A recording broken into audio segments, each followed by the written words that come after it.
Ada lagi yang mengatakan Habib Rizik itu gurunya NU, Habib Taufik gurunya NU. Ini perlu diperjelas. Sebelum Nahdlatul Ulama berdiri, konflik nasab itu sudah ada.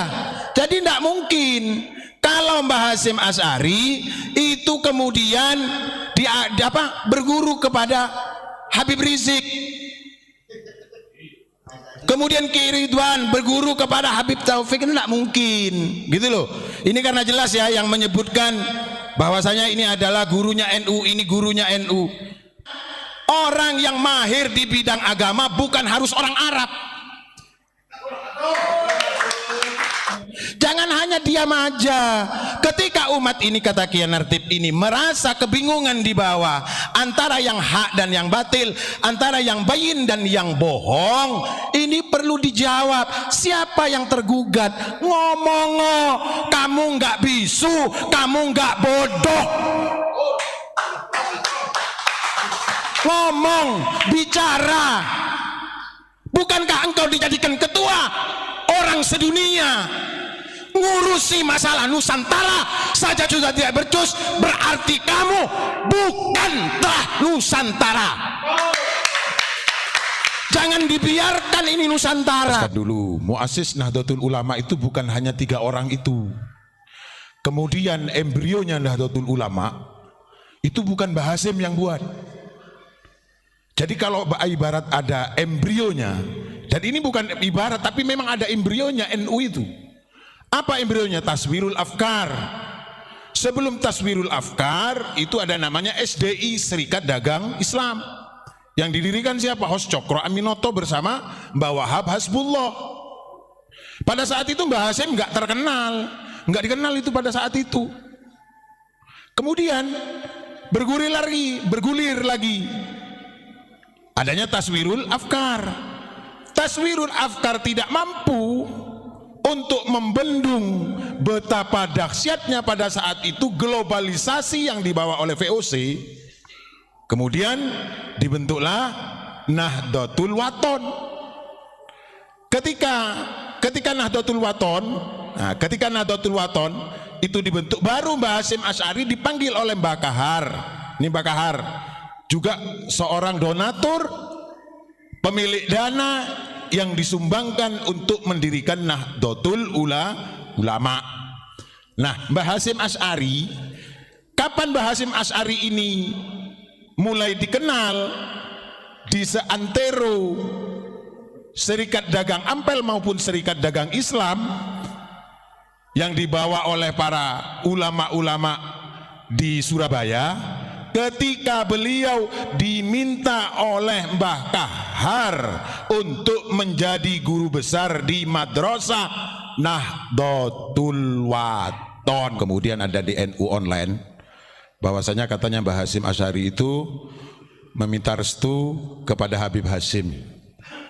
Kan begitu. Itu di NU Online, di situs yang 90% ini adalah itu menyuarakan dari PBNU, kan begitu, corongnya lah gitu kan. Tapi kita harus paham, saya yakin, kenapa sebelum 1 abad Nahdlatul Ulama kemarin itu Gus Yahya Stakuf itu sudah kita undang untuk datang ke Ampel, kita pertemukan dengan beberapa keturunan dari pendiri-pendiri Nahdlatul Ulama, sehingga kita berikan pemahaman bahwasanya Gus Dur sendiri belajar NU itu belajar kepada Kiai Umar Burhan. Pertanyaannya kan begini, siapa Kiai Umar Burhan? Kan begitu. Kiai Umar Burhan itu adalah putra dari Kiai Burhan yang menjadi bendahara pertama berdirinya Nahdlatul Ulama. Itu satu. Yang kedua, Langgar Gipo yang selama ini pernah ditugaskan oleh Abu Ya Gufron kita untuk mencari keturunan Kiai Hasan Gipo. Jadi ketemulah dengan Gus Yunus itu kan, ketemu dengan Gus Yunus.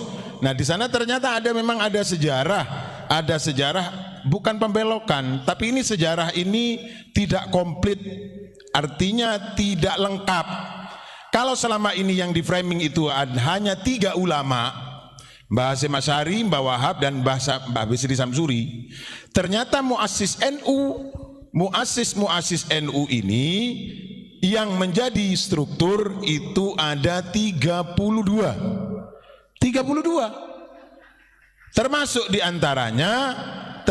diantaranya itu ada dari menantu Syekhona Khalil Daramuntoha. Ketika itu Daramuntoha, beliau yang mewakili Syekhona Khalil untuk menemui 66 ulama itu. 66 ulama yang akan sowan ke Syekhona Khalil. Ternyata dari 66 itu ada 313 ulama, Kiai. Nah, ini tidak disampaikan.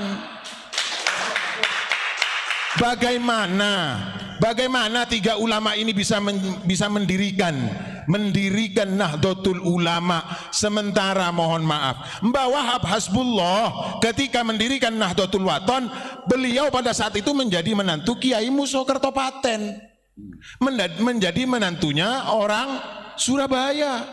Kita tahu jarak tempuh pada saat itu, kita bisa bayangkan ini. Tahun 1900 itu Jombang dengan Surabaya betapa sulitnya transportasi. Kemudian bagaimana Mbah Hasyim Asy'ari yang belum dikenal di kalangan Surabaya bahkan mancanegara, mohon maaf, tulisan Rois Akbar itu bukan pada masa Mbah Hasyim hidup. Ini sudah pernah kita sampaikan. Kapan? Ketika kita berbicara itu dengan putune Mbah Wahab, dengan cucunya Mbah Wahab sendiri. Jadi Rois Akbar itu gelar yang diberikan oleh Mbah Wahab Hasbullah ketika Mbah Hasyim sudah tidak ada. Sudah tidak ada. Kenapa? Karena Mbah Hasyim Asy'ari tidak berkenan dengan gelar seperti begitu. Tapi karena ini adalah penghargaan agar apa? Agar semua orang-orang yang mengaji kepada Hadratus Syekh ini bisa memahami apa yang dimaksud oleh Hadratus Syekh. Barang siapa yang membesarkan merumat Nahdlatul Ulama, maka ia aku doakan anak cucunya husnul khotimah. Kemudian Mbah Hasyim Asy'ari, gelar Hadratus Syekh itu yang memberikan juga Mbah Wahab Hasbullah. Lili pada begini, Mbah Wahab Hasbullah itu kemana-mana. Yang keluar negeri itu Mbah Wahab Hasbullah dengan Kiai Raden Asnawi. Termasuk Komite Hijaz. Komite Hijaz ini bukan murni sendiri dari Mbah Hasyim Asy'ari. Jadi Komite Hijaz itu sebelum NU ada, Komite Hijaz ini sudah dibentuk. Oleh siapa? Oleh amanat Syekh Nawawi kepada santri-santrinya. Makanya wajar kalau Syekh Nawawi harus diakui sebagai inisiator berdirinya NU ini, baik itu melalui embrio tadi Taswirul Afkar, Serikat Dagang Ampel, kemudian Nahdlatul Tujjar, Nahdlatul Wathon, kemudian ada lagi Jamiyatul Masajid, Takmirul Masajid, Jamiyatul Tahlil, kemudian Jamiyatul Ma'had, Jamiyatul Pesantren. Ini adalah embrio-embrio yang didirikan oleh keluarga besar Ampel. Maka daripada itu ada seseorang yang menulis bahwasanya yang memusuhi saya di tanah Jawa itu adalah keturunannya dari Syekh Ali Akbar. Syekh Ali Akbar itu siapa? Cucunya dari Mbah Ampel. Keturunannya mereka mayoritas yang menjadi pendiri-pendiri Nahdlatul Ulama. Ini tidak disampaikan oleh siapa? Enggak tahu memang PBNU. Apa karena memang PBNU tidak tahu, atau tidak tahu menahu, atau memang tidak mau tahu? Loh, ini pernah disampaikan oleh siapa? Oleh Gus. Jadi inilah, kita jeda sejenak ya. Ini kalau bicara NU semangat. Kemudian menjelang 1 abad Nahdlatul Ulama di Sidoarjo kemarin itu, dari PBNU mengutus salah satu anggota Ansor yang bernama Jonathan untuk datang ke Langgar Gipo mengklarifikasi pernyataan teman-teman Langgar Gipo, karena teman-teman Langgar Gipo ini kan gabungan dari masing-masing duriyah para pendiri Nahdlatul Ulama. Ada putranya, ada keturunan Kiai Mas Alwi bin Abdul Aziz, Kiai Ridwan Abdullah, kemudian keturunan dari Mbah Umar Burhan, Kiai Zubair Gresik itu. Nah, kalau sejarah NU kemudian Mbah Hasim dikatakan meminta restu kepada Habib Hasim, ini kita nalar nih, bahwasanya embrio Nahdlatul Ulama Mbah Hasim tidak ikut mendirikan, sementara NU ini berdiri ini berdasarkan kekeluargaan, karena Mbah Hasan Gipo punya hubungan famili dengan Mbah Wahab Hasbullah, Mbah Wahab Hasbullah punya hubungan famili dengan Mbah Kahar, Mbah Kahar punya hubungan erat dengan Mbah Burhan, Mbah Burhan punya hubungan famili dengan Mbah Zubair, Mbah Zubair punya hubungan famili dengan, jadi masing-masing ini bereratan, saduluran. Kenapa kok bisa berhasil? Kenapa kok bisa berhasil mendirikan itu? Karena beliau tidak hanya bicara, tapi juga mengeluarkan dana itu. Artinya apa? Ada yang mendanai. Nggak mungkin kalau organisasi ini diplot atau dimonitori oleh orang luar, kemudian yang mendanai adalah orang-orang pribumi, nggak mungkin. Jadi KP ini saduluran.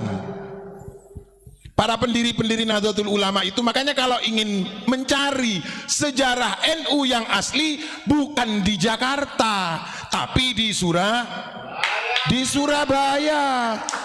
Karena pendiri-pendiri NU itu banyak di Surabaya.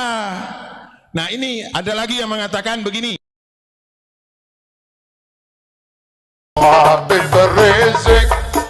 Habib Rizik guru NU. Ada lagi yang mengatakan Habib Rizik itu gurunya NU, Habib Taufik gurunya NU. Ini perlu diperjelas. Sebelum Nahdlatul Ulama berdiri, konflik nasab itu sudah ada.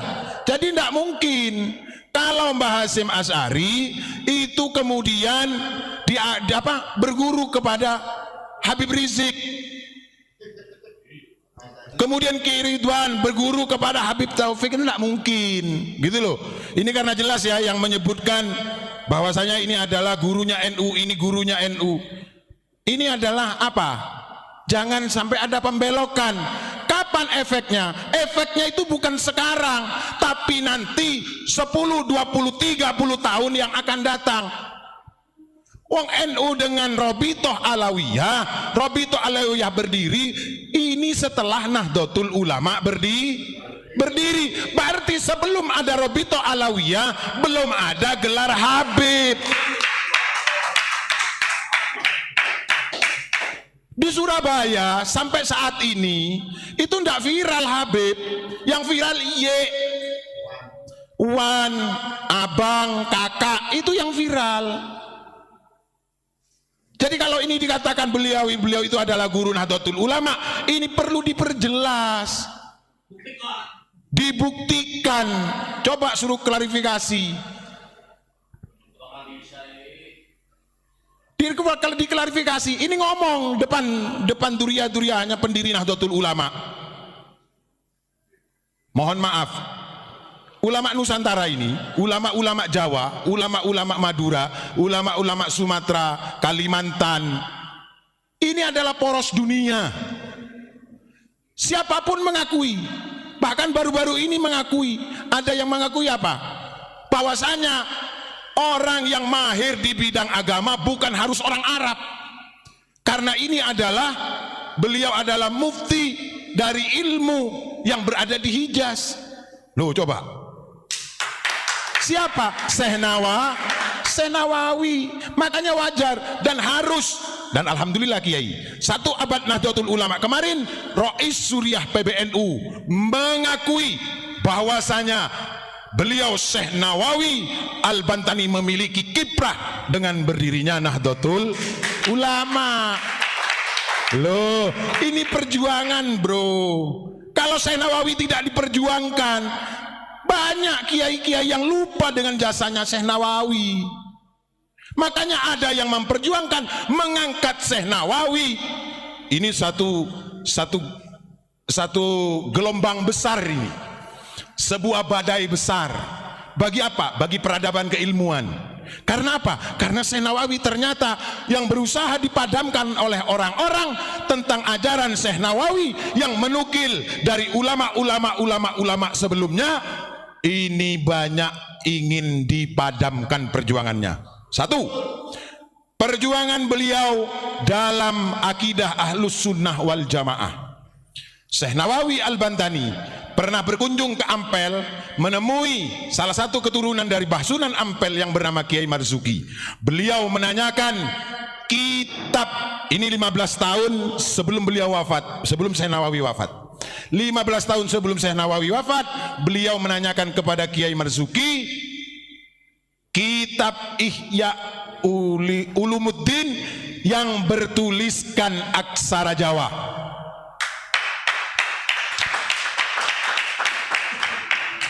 Berarti apa? Berarti memang di Jawa ini apa yang dikatakan oleh Kiai As'ad Samsul Arifin, bahwasanya akidah Ahlus Sunnah wal Jamaah dititipkan oleh Rasulullah, diperintahkan oleh Rasulullah kepada Raden Ahmad Rahmat Sunan Ampel, ini benar adanya. Karena apa? Karena Syekh Nawawi menginginkan kitab itu untuk diedukasikan, untuk ditarbiyahkan di Hijaz. Ini loh, Ihya Ulumuddin zamannya Mbah Sunan itu masih ada. Masih ada, ini ada yang megang ini. Jadi NU itu kalau dibilang punya sanad, muktabar sanadnya ke ulama Nusantara dan Wali Songo.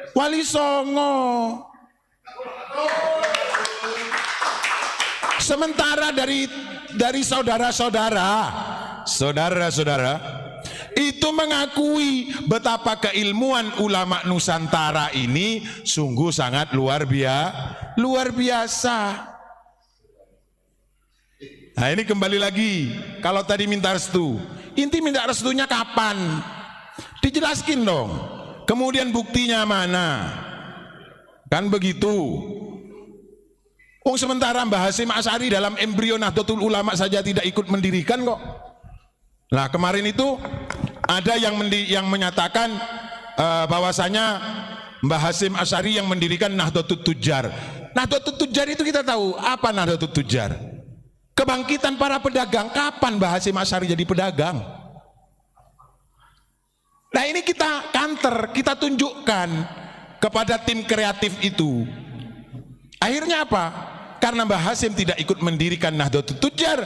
Nahdlatul Tujjar itu yang mendirikan adalah Mbah Yai Hasan Gipo. Kemudian ada yang mengatakan Kiai Hasan Gipo itu bukan kiai, itu saudagar. Ini perlu tabayun lagi. Siapapun yang mengatakan Mbah Hasan Gipo itu bukan kiai, perlu ditabayuni lagi. Ini kita kadang-kadang kan belajar sejarahnya itu sepotong-sepotong, tidak betul-betul mau menggali dan mempublikasikan, tidak mau adanya edukasi. Artinya apa? Memberikan pemahaman-pemahaman yang lansam, yang berkelanjutan. Sehingga apa? Sehingga kita gampang untuk dipotong di tengah jalan. Tapi ingat, kata Mbak Yai Halwani apa? Jangan sering memotong sejarah orang supaya sejarahmu tidak dipotong oleh Allah Subhanahu wa taala. Jadi seperti itu. Ini pentingnya edukasi.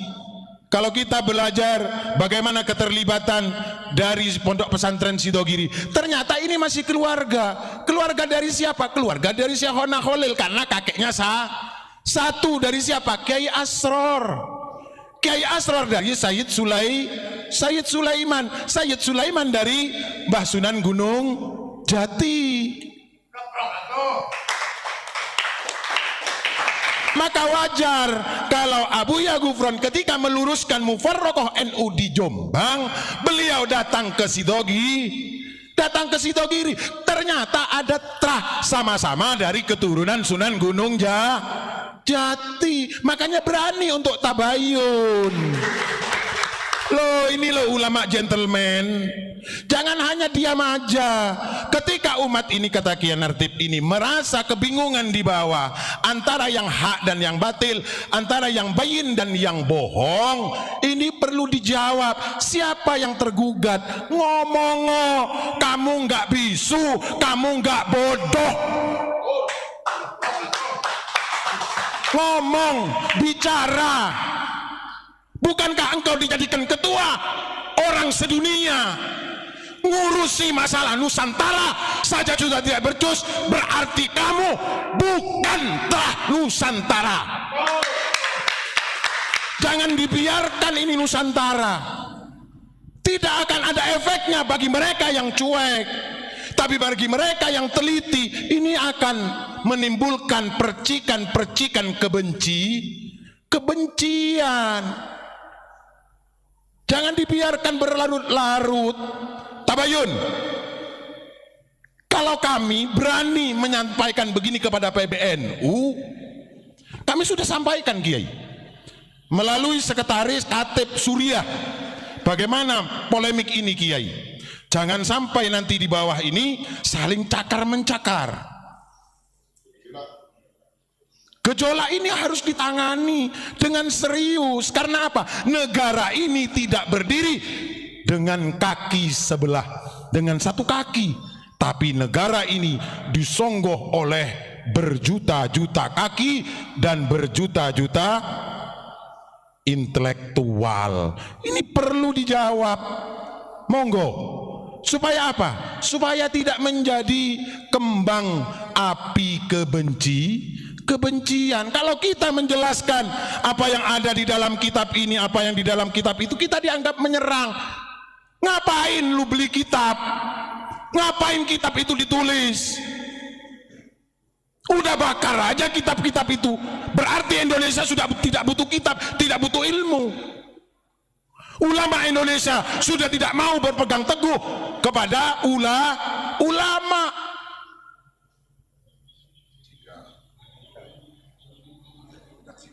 Lah iya, jika setiap apa yang disampaikan secara ilmiah dari berbagai khasanah keilmuan para ulama ini dianggap kebencian. Jadi tidak ada untuk faktor menyerang. Kita menyampaikan tentang PBNU, tentang Mbah Hasyim Asy'ari, ini mohon maaf, tidak ada sama sekali tendensi. Justru ini menyelamatkan nama beliau, jangan dicangkok-cangkokkan. Karena apa? Mohon maaf, Mbah Hasyim Asy'ari itu diberikan gelar Rois Akbar begitu saja ketika masih ada, nggak mau kok. Kan begitu. Karena ini saking takziman wa takriman untuk menghargai jasa keilmuan beliau, maka Mbah Wahab Hasbullah memberikan gelar Rois Akbar, tentunya juga dengan persetujuan para pengurus PBNU. Oke, begitu kira-kira.